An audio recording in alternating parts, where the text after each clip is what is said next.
ఒక యాక్టర్కి star image వచ్చిన తర్వాత దాన్ని కాపాడుకోవడం అంటే కత్తి మీద సామే. వరుస హిట్స్ వచ్చాయంటే ఇక వారి ఇమేజ్ గురించి మనం ప్రత్యేకంగా చెప్పాల్సిన పని లేదు. ప్రపంచ బ్యాంక్ ఇచ్చిన అప్పుకి వడ్డీ పెరిగినట్లు పెరుగుతుంది వారి స్టార్గిరి. కానీ బై మిస్టేక్ 2 ఫ్లాప్స్ పడ్డాయా నా సామిరంగా అధపాతాళమే ఇంకా. అయితే వరుస ఫ్లాప్స్ పడ్డా భారీ డిజాస్టర్లు కోలుకోలేని దెబ్బతీసిన వారి స్టార్ ఇమేజ్కి ఏమాత్రం ఫరక్ పడకుండా క్రేజ్ తగ్గకుండా అదే స్టార్గిరి ప్రదర్శించే వాళ్ళు చాలా రేర్. అలాంటి వారిలో గోపిచంద్ కూడా ఒకరు. 2014 తర్వాత ఇప్పటి వరకు దాదాపు దశాబ్ద కాలం పాటు వరుస పరాజయాలు చవిచూస్తున్నా కానీ ఆయన క్రేజ్ అస్సలు తగ్గడం లేదు. ఎందుకంటే ఒక పర్ఫెక్ట్ కంటెంట్తో సరైన సినిమా పడిందంటే చాలు మళ్ళీ వెంటనే ఫామ్లోకి వచ్చేస్తాడు. దానికి 2 reasons. Number 1 he is a good actor. Number 2 he is a innocent and talent. అందుకే ఎన్ని ఫ్లాప్స్ వచ్చినా సరే ఆయన ప్రతి సినిమాకి ఎక్కువ మంది ఆడియన్స్ ఆయనకు మంచి హిట్ రావాలని కోరుకుంటారు. అలా వచ్చింది ఈ భీమా. లాస్ట్ వచ్చిన అన్ని మూవీస్ కంటే కూడా ఈ భీమా మూవీ ట్రైలర్ చాలా డిఫరెంట్గా అనిపించింది. అండ్ గోపిచంద్ లుక్ కూడా చాలా బాగుంది. అందుకే ఈ మూవీ గోపిచంద్కి ఖచ్చితంగా బెస్ట్ కంబ్యాక్ మూవీ అవుతుందని అనుకున్నారు. మూవీ ఆల్రెడీ రిలీజ్ అయింది. మరి ఎలా ఉందో మన ఇండెప్త్ రివ్యూలో తెలుసుకుందాం. ఇప్పుడే మూవీ కంప్లీట్ అయింది. ఈ మూవీ చూసిన తర్వాత ఫస్ట్ నా ఎక్స్పీరియన్స్ చెప్పాలంటే ఇంకెప్పుడు గోపిచంద్ మూవీస్కి ఫస్ట్ డే వెళ్లకుండా చేశారు. రొటీన్. అసలు ఏముంది స్టోరీలో? సరే, ముందుగా స్టోరీ విషయానికి వస్తే హీరో భీమా ఒక పోలీస్ ఆఫీసర్. ట్రాన్స్ఫర్లో మహేంద్రగిరి అనే ఊరికి వెళ్లాల్సి వస్తుంది. అక్కడ కొన్ని అరాచక శక్తులు రాజ్యం వెళ్తుంటాయి. వారిని ఎలా ఎదుర్కొన్నాడు అనేదే స్టోరీ. మూవీ స్టార్టింగ్లో ఒక 10-15 నిమిషాలు చూసినప్పుడు అరే ఏముందిరా అనిపించింది. ఈ మధ్యకాలంలో చాలా సినిమాల్లో సనాతన ధర్మంలోని ఎలిమెంట్స్ని టచ్ చేస్తూ ఇప్పటి జనరేషన్స్కి బాగా కనెక్ట్ చేస్తున్నారు. ఇది కూడా అలాంటిది అనుకున్నా. మూవీ స్టార్టింగ్లో దాదాపు ఒక 15-20 నిమిషాల వరకు హీరో ఎంటర్ అవ్వడు.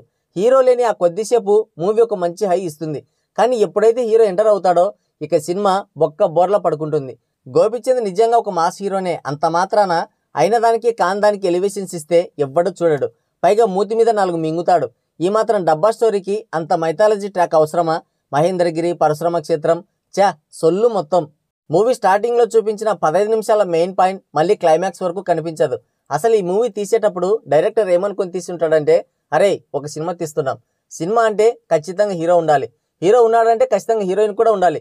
తర్వాత ఇద్దరికి ఒక లవ్ ట్రాక్ ఉండాలి. హీరో అంటే మంచి ఫైట్ సీన్స్ కూడా ఉండాలి కాబట్టి ఫైట్స్. అందులోనూ గోపిచంద్ లాంటి మాస్ హీరో అంటే ఇక మామూలుగా ఉండకూడదు. ఎవడు కనబడితే వాడిని అడ్డంగా నరికేయాలి. వెంటనే ఒక ఎలివేషన్. ఓకే, ట్రైలర్లో సగం చూపించిన మైథాలజీ కాన్సెప్ట్ ముందుగా ఒక 10 నిమిషాలు ఉంటే సరిపోద్ది. మళ్ళీ క్లైమాక్స్లో మనమే గుర్తుకు తెచ్చుకోవాలి. ఆడియన్స్ మర్చిపోతారు కాబట్టి. మిగతా 2 గంటలు నరకడం, చంపడం, ఫైట్లు, అవి కూడా అనవసరమైనవి. ఇక ఎలివేషన్స్. ఈ విధంగా ప్లాన్ చేసుకున్నాడు డైరెక్టర్.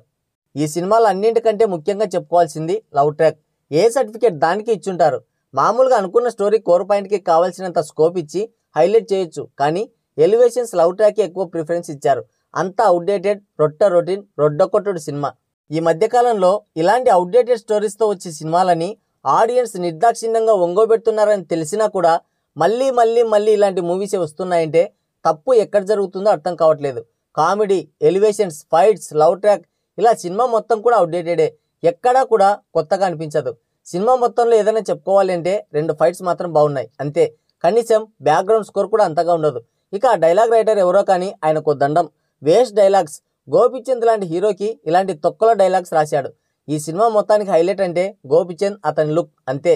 ఈ సినిమా ఒకవేళ కమర్షియల్గా గట్టెక్కిందంటే మాత్రం ఆ క్రెడిట్ మొత్తం కూడా గోపిచంద్కే ఇవ్వాలి. సో ఓవరాల్గా ఈ మూవీ ఎలా ఉందంటే కంప్లీట్లీ అవుట్డేటెడ్ నాన్సెన్స్ మూవీ ఇది. మీ కర్మ కాలితేనే ఈ సినిమాకి వెళ్తారు అంతే. That's all. So guys, that's the review. ఈ రివ్యూ పైన మీ అమూల్యమైన అభిప్రాయాన్ని కింద కామెంట్ సెక్షన్లో కామెంట్ చేయండి. మరోసారి మరో ఇంట్రెస్టింగ్ వీడియోతో మళ్ళీ కలుద్దాం. Thank you. Take care. Bye bye.